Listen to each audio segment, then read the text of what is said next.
As people come in, please feel free to come to the front of the room. I know this is a little bit cavernous, and I think the more we can make it feel more intimate, I think will be great for this conversation. So I'm Megan Molteni. I'm a science reporter at STAT, where I cover the intersection of society and biomedical research. I'm very grateful today to be able to talk about an idea at the heart of so many of the Trump administration's policies, from the demolition of USAID by DOGE, to RFK Jr.'s push to roll back vaccines, to the terminations of, quote, DEI research at the NIH. And what connects them all is a belief in a biological hierarchy of human beings, with some lives deemed more worthy than others. And this isn't new. Eugenic ideas have always been a part of America, but the rhetoric of modern day eugenics is taking new shapes. It's often wrapped in the language of individual choice and personal responsibility, and they're being espoused by some of the most powerful figures in American politics. And so today, we're gonna try to connect some of those dots to hopefully better equip you to expose the way our political leaders, certain medical practitioners and associations, and geneticists and other scientists uphold eugenic ideals. We're going to hear from Erica Dixon, Senior National Organizer with the Disability Project at the Transgender Law Center, who has created resources for journalists seeking to meaningfully cover marginalized disabled people. Cara, the founder of the Disabled Journalists Association, who's doing a lot of really important work to amplify the voices of disabled journalists across the US. And Julia Metro, a disability reporter at Mother Jones magazine, who's really been at the forefront of covering the current resurgence in eugenics rhetoric and policymaking. My hope for this conversation is that everyone comes away with an enhanced awareness about how these ideas are animating changes in access to healthcare, and with tools for confronting eugenicist frameworks in your own reporting on health policies impacting millions of Americans. So with that, Erica, have you kick us off? Again, my name is Erica, and I'm part of the Disability Project. I'm really honored and grateful to be here today with great panelists. So I just wanted to talk a little bit about what the Disability Project is. We are a program of the Transgender Law Center, and the Disability Project really magnifies the leadership, collective power, and analysis of marginalized, disabled, deaf, ill, and MAG communities, while increasing disability justice capacity in the movements that seek to serve them. And as you can see from the picture, that is my wonderful colleague, Sebastian Margaret. We co-lead the Disability Project together, and it's staffed by a multiracial, cross-class, cross-disability, and multi-generational trans non-binary team. And we work together to lead the work and strategy of the Disability Project. And we collaborate with disabled, deaf, and ill community members who inform our strategy, support us, and bring additional Black, Indigenous, POC, cross-class, and cross-disability leadership into our work. So that's kind of who we are. And then what we do is we do a lot of impact political education, particularly around eugenics and the links between anti-Black racism, misogyny, and transphobia, and ableism altogether. We published a journalist guide on reporting on marginalized disabled communities, which I encourage folks to check out. It's on the Transgender Law Center website, and there are also a bunch of webinars as well on that site to check out as journalist resources. And we will be putting out a policy document, a policy agenda that is disability focused. That's coming out later this year. So we're really excited about that. And that really covers everything from healthcare to housing to education, environmental justice, labor. It really covers everything. And our hope is that it's both a policy document and an educational tool that folks can use to learn more about the issues that specifically impact disabled and particularly marginalized disabled people. So a lot of what we do when we come into spaces like these, especially spaces that definitely we don't know people's disability status, but we also know that we're coming into a mixed able-bodied and disability space, and a lot of times we kind of set these ground rules for how to interact and what we're not kind of litigating, or what's the bedrock and things that we know. So I'll kind of try and do this a little quickly because I know I only have 10 minutes. But disability is a lived experience. A lot of times as disabled people, I myself was born with physical disabilities and acquired psychiatric disabilities as well. And we know that disability is a lived experience. It's not just our impairments, it's not just our conditions, it's not just our symptoms, it's a whole body experience, it's a whole lived experience, not to be pathologized. We really implore people to find and follow disabled leadership, as we're your experts. So when we think about writing stories about disabled communities, we really implore you to talk to disabled people themselves, not their caregivers, not their interpreters, not their doctors. Really talk to us as we are the experts in our lives. As hopefully we all know, we are living in a eugenics society. That's why we're here today, to talk about what that means. Recognizing that ableism, or the idea that one is inherently worthy and superior solely based on their body and minds, fitting into a normalized system, is a supremacy system, just like white supremacy, just like misogyny, just like anti-Black racism are all supremacy systems. And ableism also fuels and perpetrates all other supremacies. So that means that ableism also fuels anti-Black racism, fuels white supremacy, fuels transphobia, etc. Recognizing that access alone is not an organizing strategy. So again, you can have all the access in the world, but if you're not actually talking to, integrating, working with disabled people, that is not going to bring disabled people in. And then recognizing that the experience of disability and illness is highest among communities that are marginalized and overlaps with heightened state violence and state control. We know that many marginalized disabled folks live in carceral systems outside of the current understanding of the carceral state, so outside of prisons and jails. And we call that the disability carceral state.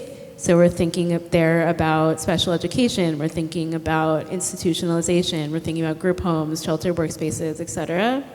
And if you want to know more about that, we have a whole training that we could do.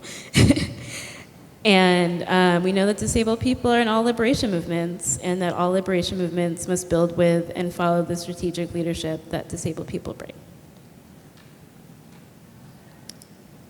So we talked a little bit about what ableism is, but just wanted to bring in this definition, especially when we talk about eugenics, because ableism and eugenics are completely linked together. This is a definition from Talila A. Lewis, who is a really great Black organizer, who wrote this community definition, circulated around to community, and is always also shifting. So please always credit Talila if you can monetarily, support her online, support them online. So ableism is a system assigning value to people's bodies and minds based on societally constructed ideas of normalcy, productivity, desirability, intelligence, excellence, and fitness. These constructed ideas are deeply rooted in eugenics, anti-Blackness, misogyny, colonialism and imperialism, and capitalism. This systemic oppression leads to people and society determining people's values based on their culture, age, language, appearance, religion, birth or living place, health or wellness, and or their ability to satisfactorily reproduce, excel, and behave. You do not have to be disabled to experience ableism. So I just wanted to kind of ground in that definition. It's a very full and rich definition, and I think it brings together how all these overlapping systems of oppression work to create the conditions that a lot of marginalized, so Black, Indigenous, people of color, queer and trans folks, poor folks, immigrants are experiencing.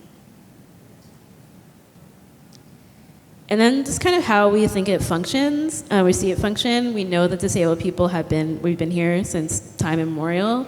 We were your familiars. And through the systems of colonialism and imperialism and capitalism, our bodies and minds were deemed strange. And we know that once something is deemed strange and is estranged from the group, that can be made dangerous. And we know that once a group of people is deemed dangerous, that means that they can be made disposable. And we quite literally mean disposable in that they want to get rid of us.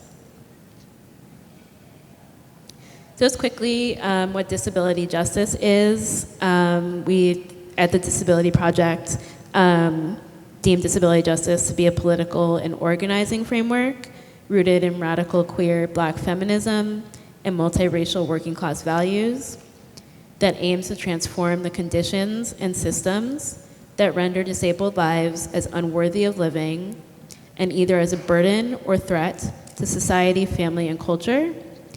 DJ has a central demand to let us live. Integrating disability justice as a framework is a necessity for justice movements to be politically robust, relevant, and meaningful to the needs and leadership of disabled people. And just quickly to go through what disability justice is and what's not, I'll just start with what's not. Again, it's not access alone. Access alone is not disability justice. It's not mutual aid alone. Mutual aid is very important and very critical to a lot of our communities, and it's very much serving individual needs, material needs that we definitely have to fill, but it's not necessarily organizing for collective power. It's not healing justice. A lot of times people conflate the two. For more on healing justice, please seek out Erica Woodland and Cara Page, as they're your experts. And it's not a way to avoid privilege dynamics, and it's not an add-on or a footnote. So what it is, again, is an organizing framework. It's organizing for collective power. It's inherently abolitionist. It's inherently anti-eugenic. Sorry, the coffee is kicking in. It needs to kick in. And it is anti-ableist. Sorry, Cara. Okay. So how much time do I have? Okay, so quickly, in order to be where we are now, I just want to ground us a little bit in a very small sliver of history to how we got here. And I know we think of eugenics, well, I don't know, but a lot of folks think of eugenics as really beginning in the 1920s and kind of ending somewhere after the Holocaust. That's not what happened. That's not the case. Eugenics definitely started with the colonization and imperialistic and genocidal founding of this country. And it also started with the Middle Passage. It started with, well, it didn't start, but it really brought to the fore the idea that eugenics is also the cutting off of culture, the cutting off of tradition, the cutting off of family, the cutting off of land. And that's what happened to millions of Black Africans who were deemed because of their bodies to be then able to produce for white wealthy individuals. So we see eugenics in the Middle Passage and in the enslavement of millions of Africans from in the United States and across the Caribbean and across the world. And we know that enslavement is a mass disabling system. We see a lot of what we are experiencing has started in enslavement. So we think about family separation as being a tool of control and a tool of power and a tool to perpetuate white supremacy and anti-Black racism. We're seeing family separation at the border all the time. This started in enslavement. We see forced sterilizations and reproduction being used again as a tool of control and power, and who is and is not able to reproduce, who is and not able to be deemed worthy. And then also thinking about the idea that conception begins at birth.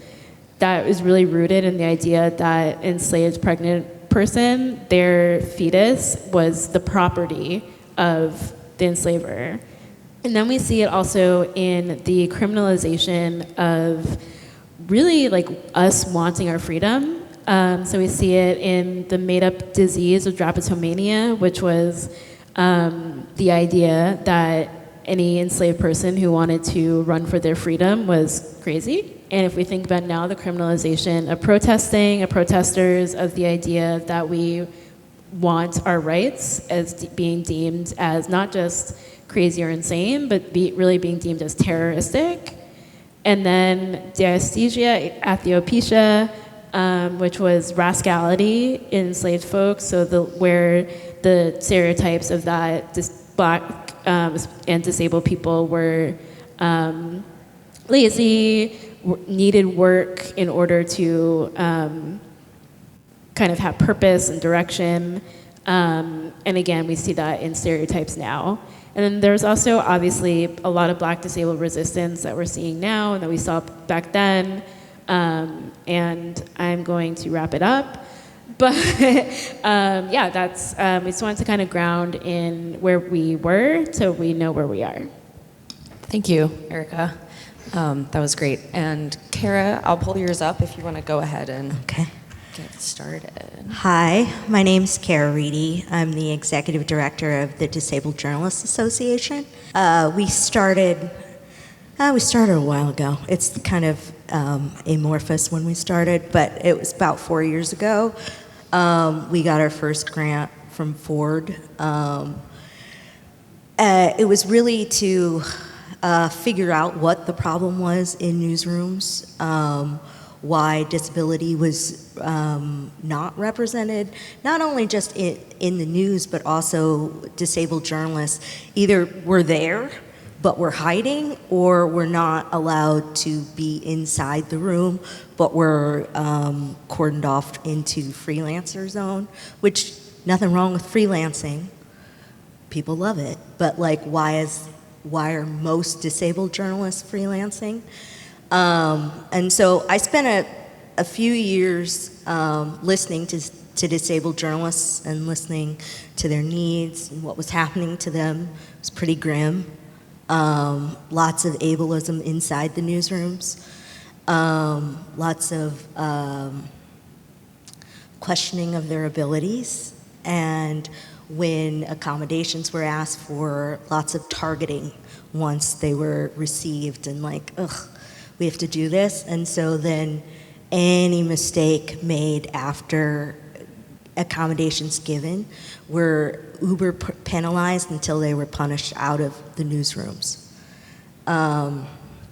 So that's sort of where we started, those were the two problems we were trying to fix. I mean, they're not fixed, obviously, but that's what we're working on. So we have community meetings every last Thursday of the month where people can come, get training if we have training days. If it's not training, then they can just sit and talk about the awful things that they want to talk about or the great things they want to talk about. We also started a small newsroom last June to fill in the gaps in multiple places, but not just in coverage, but we are doing that, but also give a place for disabled journalists to exercise their skills past what they are allowed to do as freelancers. So we meet them where they are. So if they're a reporter and want to move up to editor, we give them that chance. If they want to do investigative stuff, we offer them those options as well. So I'm going to talk a little bit about our eugenicists project. We call this the New Eugenicists. As you can see, it doesn't matter what party you're in. We made sure to have two Dems because there's so much political gamesmanship when they're like, oh, the Republicans are the worst. And then you're like, have you met Cuomo? So I just moved from New York, so I lived through Cuomo, all of Cuomo, governor, and that shambles of a mayoral race. And Governor Gavin Newsom, Governor Hairgel, that everybody is like, oh, he's the best. And I'm like, have you seen what he's been doing to disabled people on the streets? And then we've got Robert FK Jr., and I think we all know. I'm going to go into it, but I don't need to go. Oh, here he is. Anyway, so this guy is a real eugenicist, like super eugenicist. We wrote an or I say we, collective we, but I didn't write it. Sonali Gupta, one of our contributing editors, I gave her the task of following this guy, and she was like, there's so much, I don't know how to whittle this down. So what she did was ended up focusing on the autism, his autism predilection. I don't know, he's weird. But he's really into messing with autistic people. And neurodivergence, he's also really into that. And when you cross it with race, he's super into that. And everything is pushing towards institutionalization, which is where we came from. But all of the policies are targeting, labeling, and putting on lists. And lists are never a good idea, because lists target people, and it places people where they are, and it's quicker to find them, to put them places. And like, there's a lot of, we went hard, like a lot of people were like, that's really bold of you to call them that.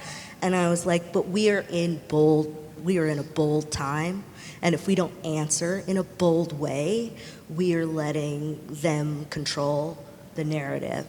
So I encourage you all to go read the piece. It's really well written and explains a lot about and this was last year that we wrote this. It's gotten worse. But it kind of lays out his interest in autistic people. And now when he went in front of Congress, of course he was like, I didn't say any of that. Of course he did, because no one ever wants to claim any of it. This guy's a real special person. During COVID, he lied a lot. He dumped all kinds of COVID patients in nursing homes with no kind of protection at all.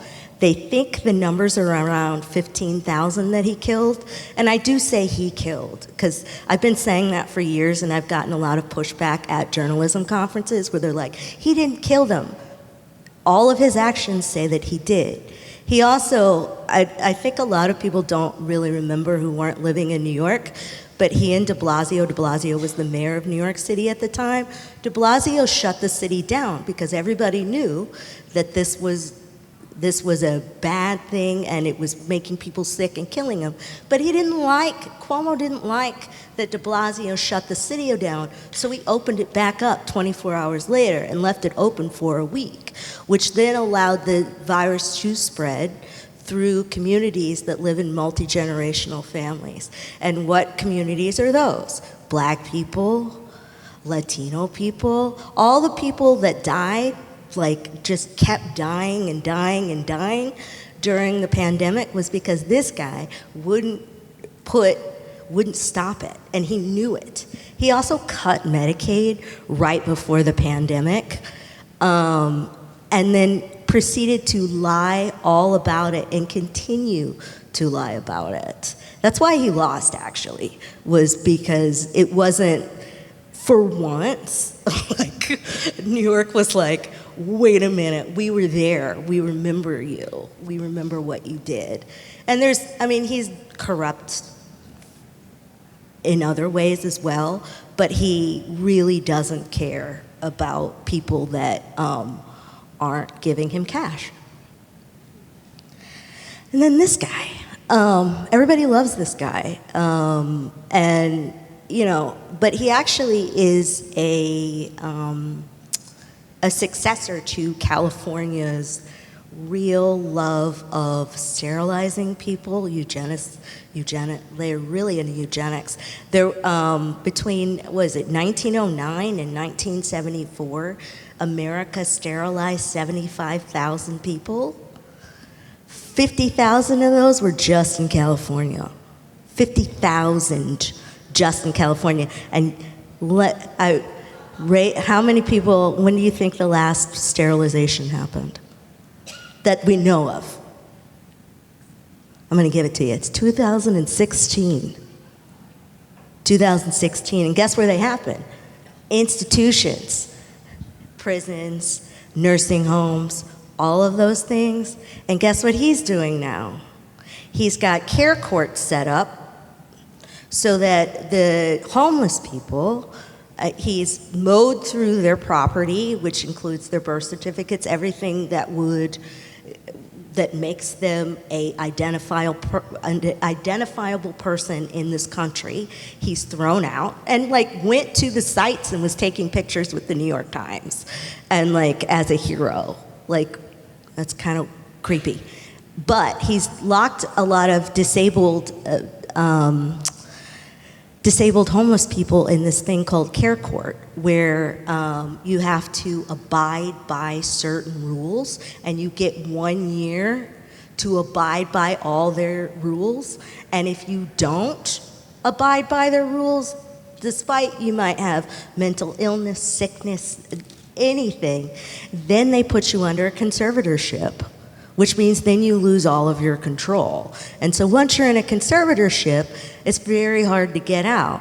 And he and his government are in charge of your life. And nothing everybody talks about Britney Spears. Britney Spears is a very wealthy person under a conservatorship. While awful, it's not the worst that it could be. And so he's bringing it back. So we talk a lot, and now he's probably running for president. So I encourage you as journalists to really question what he says when he's running, because he talks out both sides of his mouth a lot.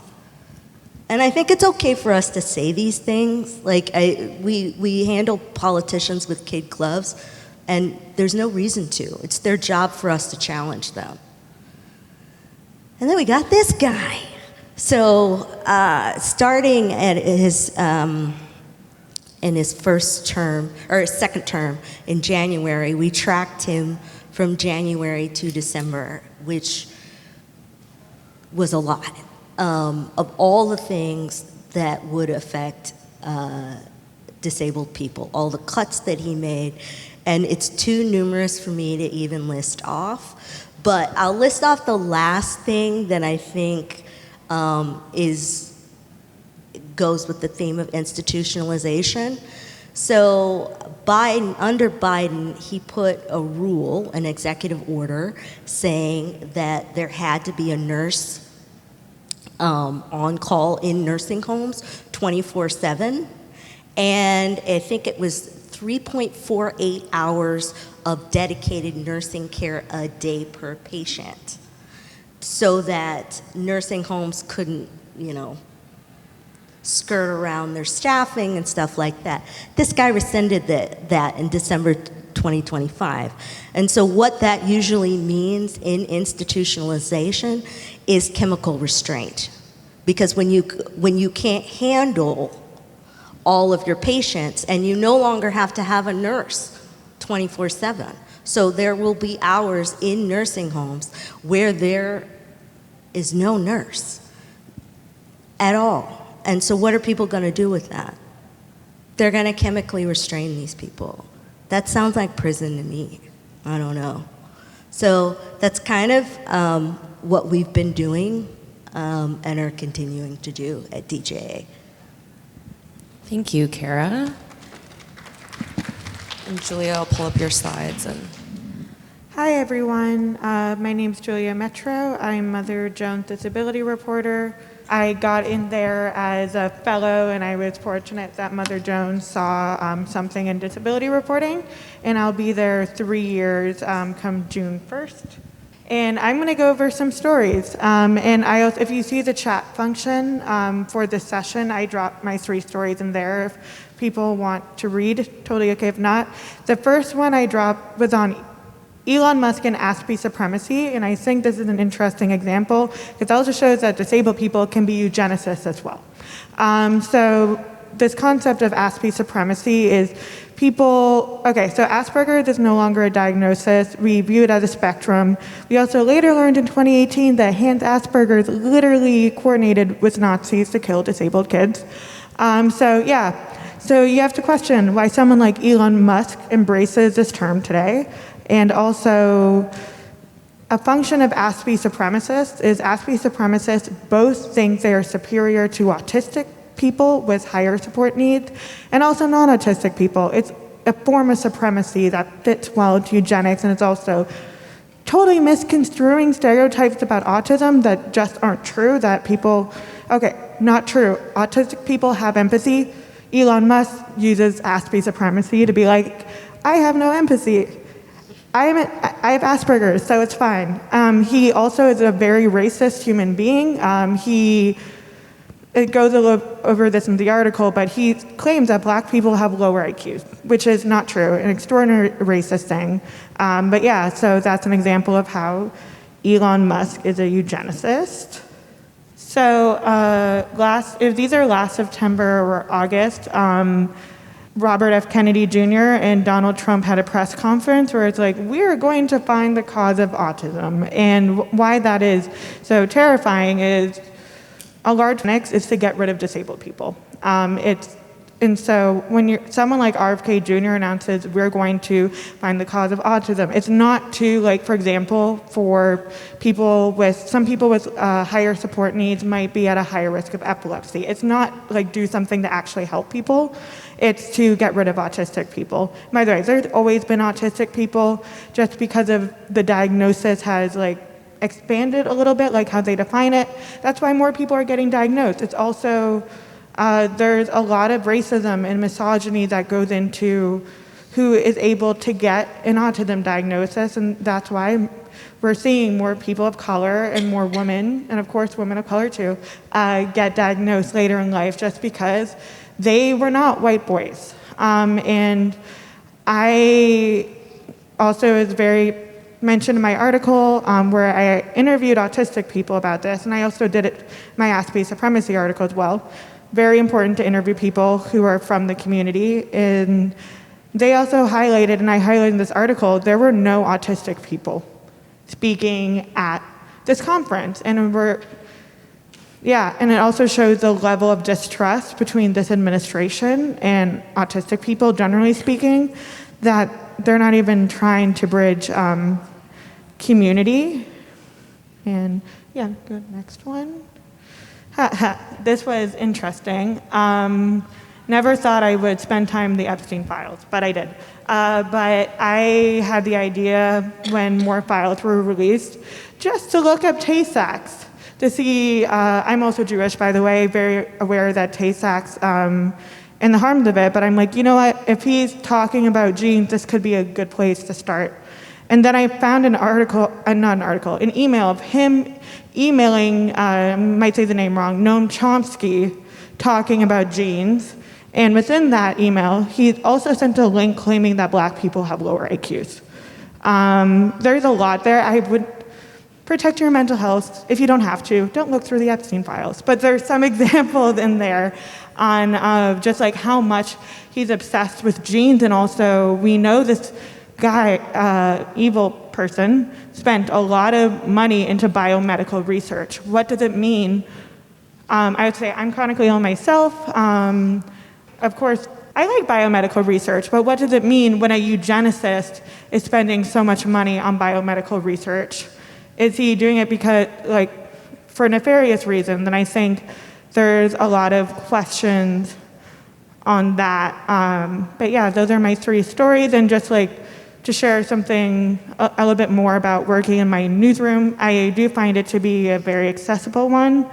I do not have quotas, which is not very common in media, but in that way, it makes it so I can work at a pace. I mean, the second two stories, those were a quicker turnaround just because of what was happening in the world. But yeah, and very happy to be Mother Jones Disability Reporter.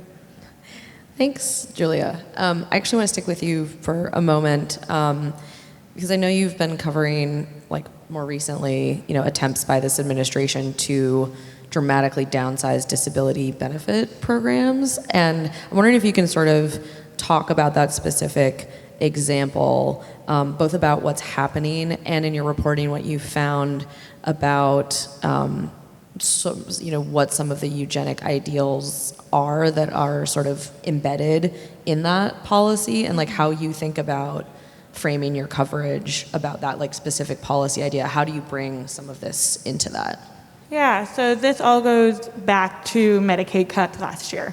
Of course, this started before this and like all this rhetoric, but in terms of the specific harms that we're seeing right now happening, so there's something called home and community-based services. It's an optional Medicaid program, fun fact, signed into law by known liberal Ronald Reagan. I kid, of course, he's not a liberal.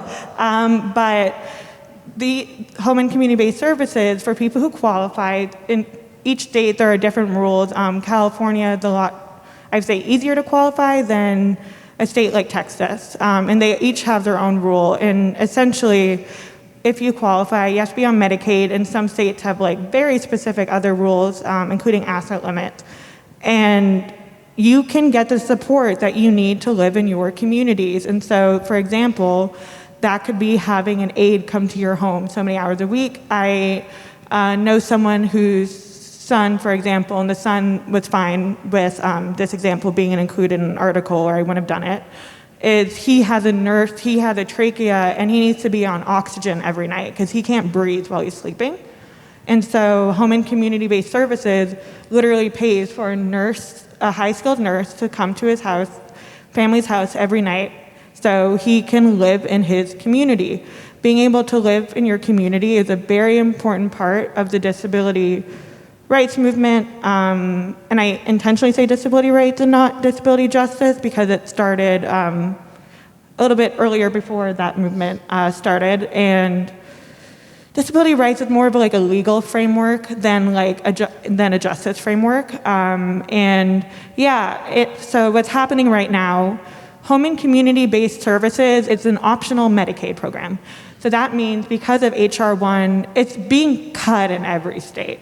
And currently in California, speaking of Gavin Newsom, I had an article, not included in this, called "Gavin Newsom Isn't the Resistance Leader You Think He Is," about how his proposals for cutting some aspects of home and community-based services when California is such a wealthy state. There's a way to avoid that. And also, home and community-based services, cheaper than nursing homes, of course, value human life and people to make a decision to what they want. But also, purely from an economic standpoint, maybe conservatives would like it more, you'd think. But yeah, and so he's proposing cuts right now. And I'll quickly get to the point. So right now, you're seeing a lot of stories coming out from Dr. Oz and RFK Jr. saying there's fraud in home care. More people are getting on home and community-based services, so of course costs are going up. And just imagine if you are an older person, might be newly disabled on Medicaid, and you're like, oh, I can get an aide coming to my house if I qualify and get on this program, rather than living in a nursing home, which I'd rather just live at that. Of course, costs are going up, and they're pointing to California being an example of where there's home care fraud. I'm not saying there's nothing, I'm just saying it's not proportionate to what they're claiming. But also, California doesn't have a wait list for their home and community-based services program. So of course costs are going up. But yeah, definitely also be skeptical of any Medicaid fraud claim. Thanks, Julia. Cara, I wanted to, since you brought up RFK Jr. specifically, I think, and I think you mentioned how your organization has been pretty bold in calling out, to say this is what we're seeing. I'm curious to know, when there is a lot of coding happening in some of this stuff, like he's not necessarily coming, I mean, sometimes he does come out and say, like, we want to put people on farms. But there's this like focus on personal responsibility as the main driver of health at the same time, that, sort of putting the onus of disease and diet and lifestyle while minimizing the role of social services and doctors and access to healthcare and access to vaccines. And I'm wondering what advice you would have for people who cover these policies to, how do you call out sort of these ideas that are sort of behind the words that are being said? Like if we're talking about you just need to eat better and have better, diet, and then you'll, be better prepared to fight disease. Like there's something behind, there are beliefs behind that. And so how do you get at those core ideas that have this eugenics sort of backdrop to them? So I went to Jesuit school where they teach you how to debate. And so when people are saying things like, oh, this cuts costs and there's so much fraud. How much fraud was there? Where did you find the fraud?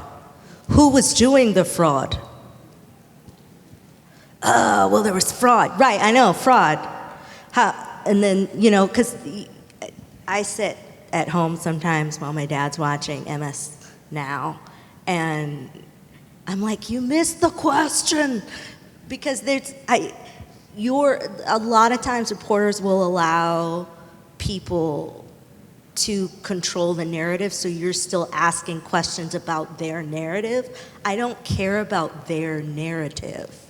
And so when you're asking questions of people and they're saying, oh, well, they just need to eat better. Did you know a tomato costs $5 in this neighborhood where there's the highest poverty? How is one supposed to make a salad when that's how much this costs? And so it takes, the narrative they're going to spin, because this is not, first of all, these aren't new ideas. Dr. Oz is well known for hawking weird, unproven, non-scientific medical interventions. So he's not really done the research. He hasn't had to. By the way, I think you should call these things out. He is independently wealthy, but he's also married to an heiress. The Asplin tree trimmer machines, that's his wife. And I think you sometimes have to say that because these people are detached. They're completely detached from reality. They have no idea, I weirdly know where Dr. Oz's family's from, his wife's family, and they come from a very isolated area right outside of Philadelphia where insiders don't go outside and outsiders don't go inside. And it's right in the middle of Bucks, Montgomery County, which is right outside of Philly. So I think, we spend a lot of time having disabled people defend what they need rather than a questioning why these people are so hung up on getting rid of care. Because here's the thing, this is going to affect all of us, because once you start dismantling care, they dismantle everything else. And everyone has a disabled person in their family. And if you have two, every time you add a disabled person to your family, and you can look this up in the census records, your economic forecast gets worse, because it costs 18% more for a disabled person to live.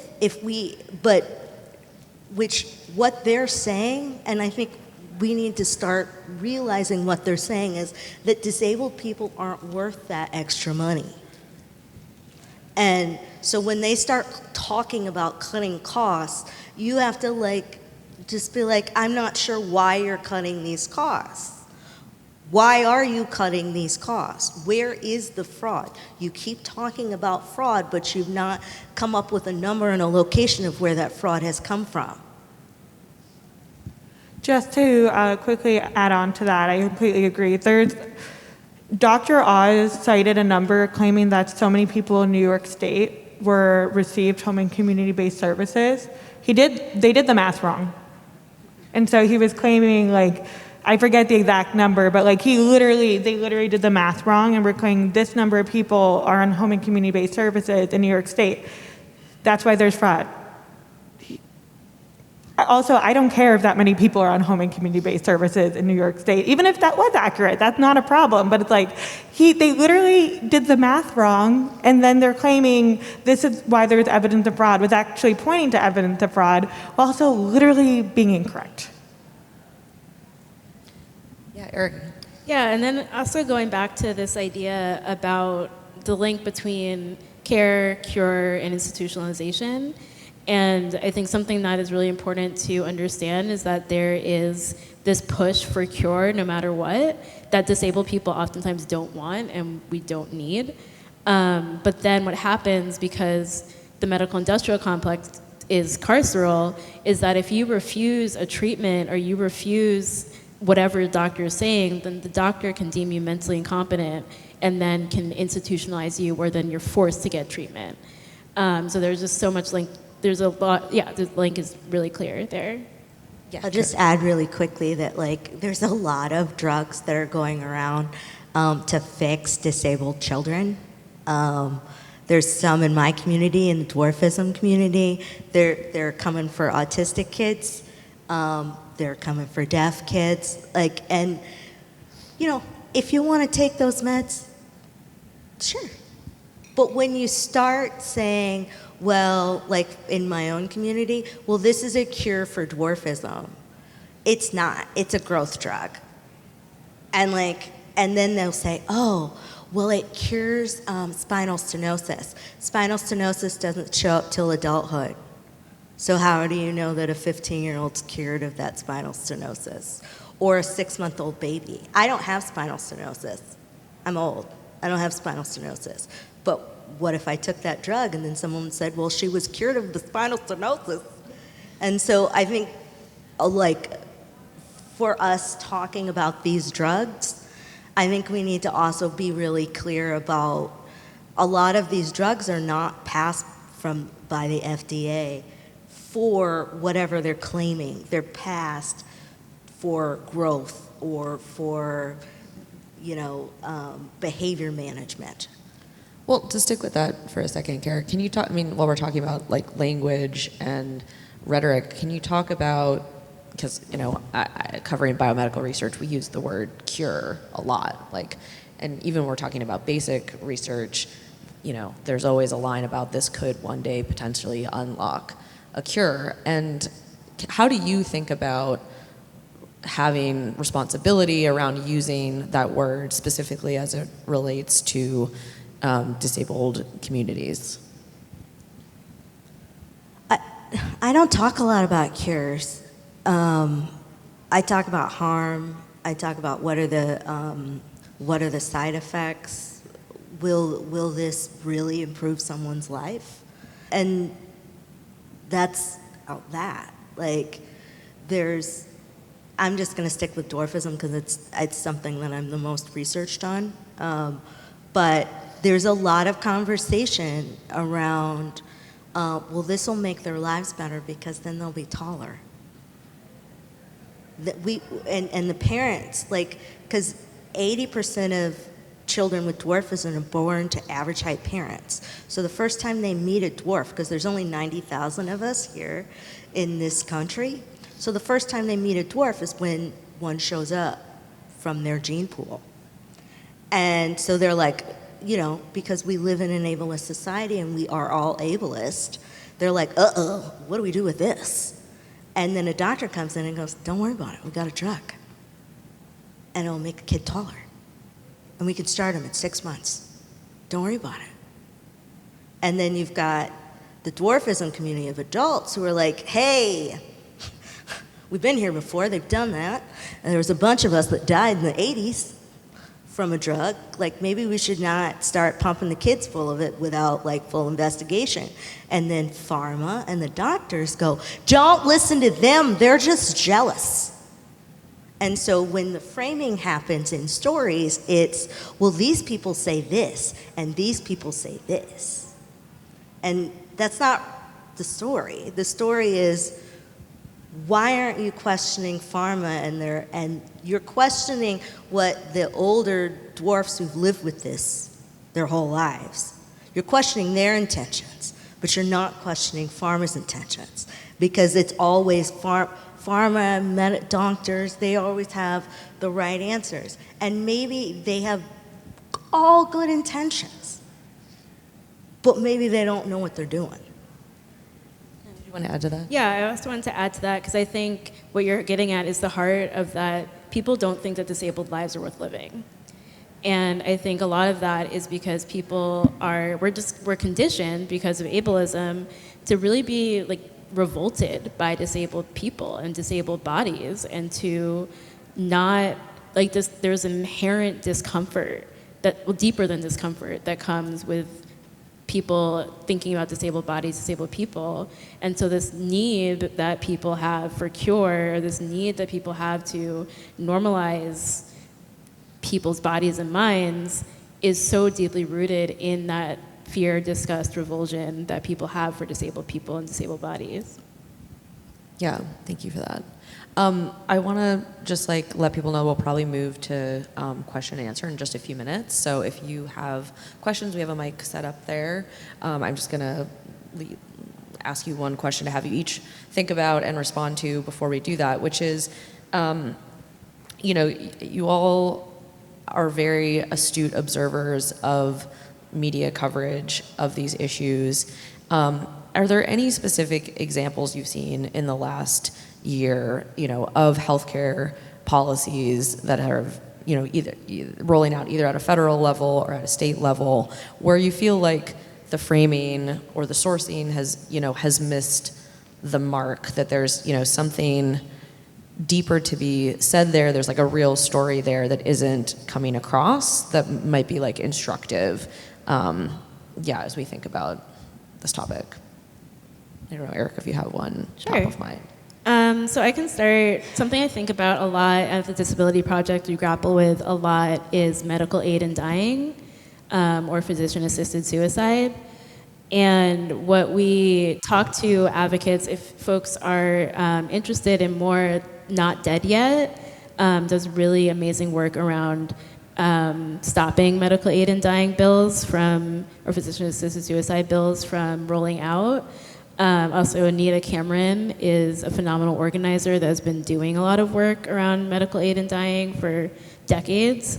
But a lot of what we talk about is that it's not disability community driven. It's very much an intervention from insurance companies, from doctors, from pharma, from the big people up here. And what we have to grapple with are what are the material, political, institutional, and cultural conditions that would mean that you have a real choice. Because what happens a lot of times is that particularly Black and brown and poor disabled people are not given a real choice. Their cancer treatments are cut off. Their costs of entering into hospice is astronomically high. They're told that they are burdens on their families, and that is a reason why they should partake in medical aid in dying. That's not a real choice. That's not autonomy. And of course, I absolutely deeply believe people should have autonomy over both how they live and how they die. And this is not a medical intervention. And I think when it's talked about as a medical intervention, it really obscures the fact of choice and what that means and what that looks like, because until we have equitable and accessible healthcare, and until we have full and free education, until we have job training and employment and community integration and reproductive choice and all of these things, until disabled people can actually live with dignity and respect and self-determination, we can't have policies that are dictating that disabled people need to die because they can't afford medical treatment or because their medical treatment is being cut off. And we really need to think about what creates a fully informed consent-based choice. And I think what's important as journalists is to really look at, a lot of times these stories come up and it mainly is more like white women being like telling their stories, and we need to be looking at those folks who are literally being told and instructed that this is a choice to partake in because they can't afford to live, because their lives are not deemed as worth living. I think one thing that I'm going to be looking at, and I suggest everyone else does too, is the unhoused population. There's a lot of disabled people in the unhoused population, and like everyone's always like, it's the vets. It's more than the vets. And the vets absolutely and are disabled and are living on the streets. But there's a lot of other people that are disabled and living on the streets. And HUD usually puts out a report every year about the federal homeless population with the numbers from all the states. It didn't come out in 2025. That kind of creeps me out. Why don't we know that? Why is that not out? I mean, I get DOJ got rid of a bunch of stuff, but maybe that was part of the intent as well, since if we don't know who's there, we don't know what's happening to them. And Utah is building a prison camp for homeless people. So, and like, I think we all understand the prison industry is expanding, and we should start like looking at the prison industry, where the money is coming from, who's profiting from it, and also start asking local homeless organizations or unhoused organizations, because they're tracking people on the streets locally, and so we need to be in conversation with them about what they're seeing as well, because now the government is no longer reporting it. So that's scary to me. And also because this is my last point, but also because everyone's financial situation is now rocky, how many more disabled people are going to be thrown out on the streets? So I feel like this is a big issue. Yeah, I feel like, and I'm not going to name the specific article, but in response both to, I'm blanking on his name, the United Healthcare CEO being killed, and also with Medicaid cuts, I've seen a rise of articles about how devastating it is that autistic kids aren't getting ABA therapy. There's literally research that shows that some of the techniques in ABA therapy are traumatic because it literally tries to condition people to act less autistic. And that is also associated with suicidal ideations. But also ABA therapy is most of the time the only intervention for autistic kids covered by insurance. And so these articles, both in response to like health insurance stuff and Medicaid cuts, have been at least acknowledged that like this is a very complex issue and complex. I almost hate to call something treatment for something people say is traumatic, and I think we should believe disabled adults when they say something was bad for them. So I think when we also like touching on like what you were talking about too was like these, like, are we talking to people in the community about their thoughts, especially when it comes to some autism, like Autistic Self-Advocacy Network, reach out to them. They are so there are other people to reach out to too. They are so responsive to media things because it's an organization led by autistic people for autistic people. They get the importance of like getting an autistic voice in, but yeah. Do we have any questions? Folks want to? Yes, a brave soul. Love to see it. Good morning. I'm Gwen. I'm not a journalist. I'm from the Health Foundation for Western and Central New York. I want to thank you so much for this panel discussion. I learned a lot. And speaking of RFK Jr., I know that the urgency and the focus should be on the impact of his worldview and the policies as they affect our communities, but particularly with difficult individuals that have a lot of power in our society. Okay. There's a part of me that tries to understand, where did all their stuff come from? So I'm wondering, I don't think it's, well, has there ever been a story written to really uncover to what extent did RFK Jr.'s Aunt Rosemary's experience somehow influence who he turned out to be with respect to his fetishization of perfect, health and human beings? I know that his father's assassination caused trauma, which might have contributed to the drug abuse, but I've always wondered, I just keep thinking of Aunt Rosemary. So I don't know if you've ever thought of that. Thank you. I actually heard another journalist last night say, the Kennedys are always dumping people off in spaces. And when they're not doing the right thing, they had to go away for a while. Like RFK Jr. had to go away for a while. They sent him off.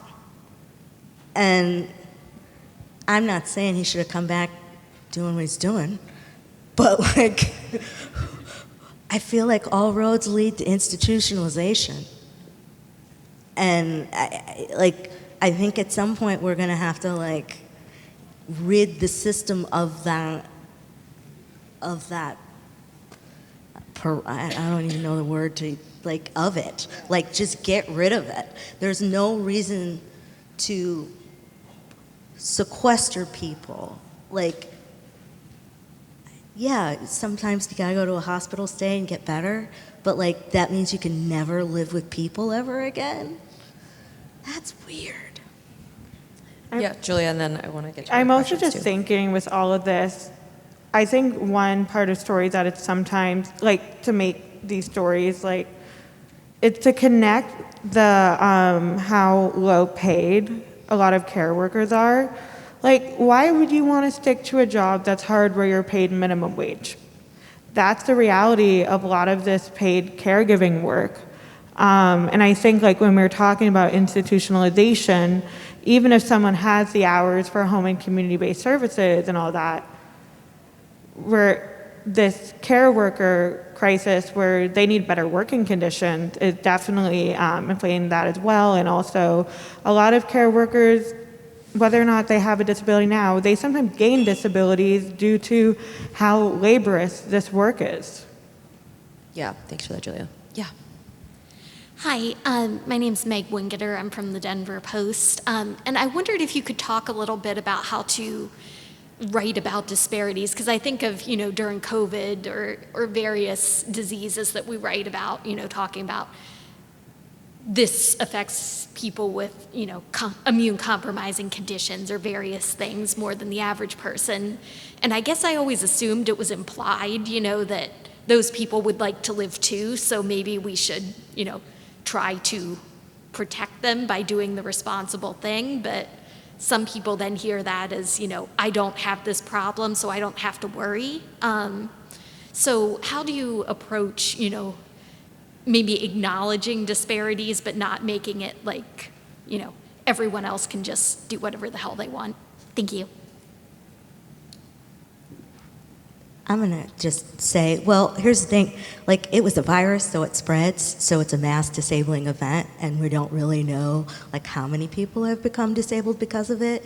And so I think there's this thing with journalism and don't want to show bias. Everyone has bias, but I don't think facts are biased. So if it's a mass disabling event, if this virus spreads, we know it does. Don't you want to protect the entire community? Because if you protect the entire community, you're also protecting disabled people. It's a virus. If you aren't sick now, but you get it, then you will go in that pile of people. So why don't we just and I think there's not a lot of conversation around community, we're in a community. And so there's a lot of, and I'm getting all philosophical because I drove here from Missouri, and so I got to see Midwest and I lived on the coast for a long time. I don't think coastal people understand what Midwestern people understand, what West Coast people. I don't think we talk enough to each other. And so I think it's okay for us to call ourselves a community. And if your editor is like, well, don't come with opinion, you can always ask a question, like at the end of your article, something like, what would you do to protect your community from something like this? I would also say with disparities, connecting it back to and illuminating this systemic piece of it.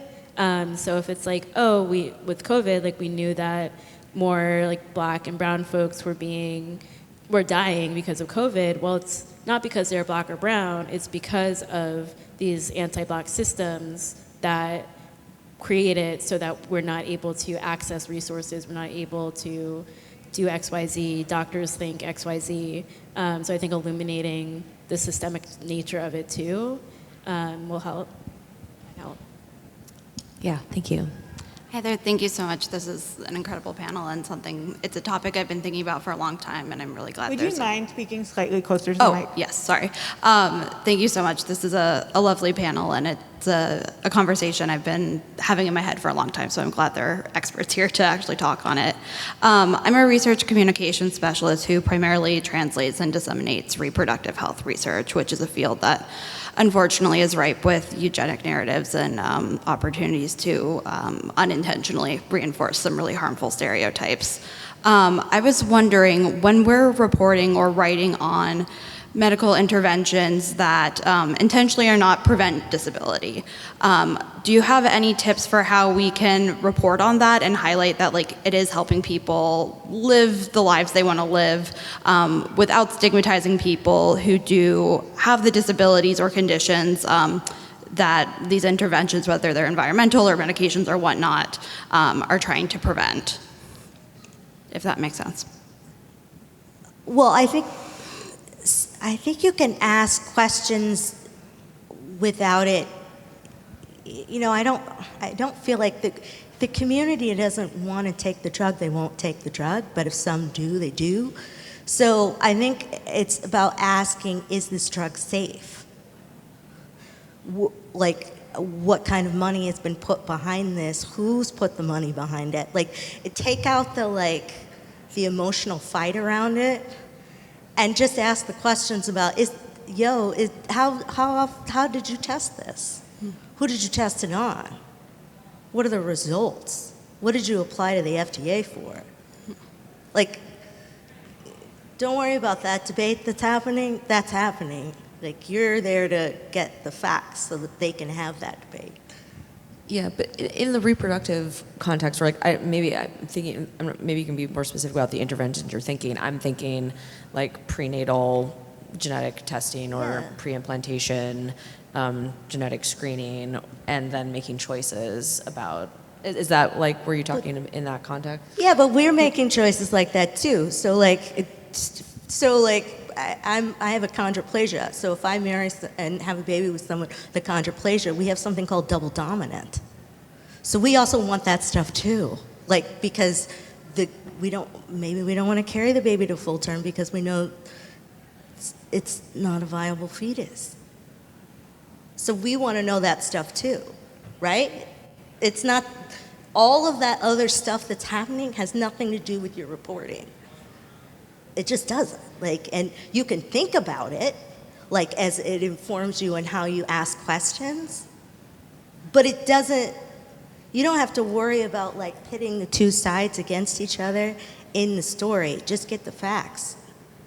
Can I also add, I think, to it counting dominant narrative of disabled people's lives aren't worth living. I think, especially for reproductive justice, thinking about and highlighting stories where people have disabled children and they're excited, they are wanted, they're loved, highlighting those stories also helps counter that narrative too. Amazing, thank you so much. All right, I think we are at time. Thank you so much for this conversation. I really appreciate it, and thank you so much for the thoughtful questions. Thank you.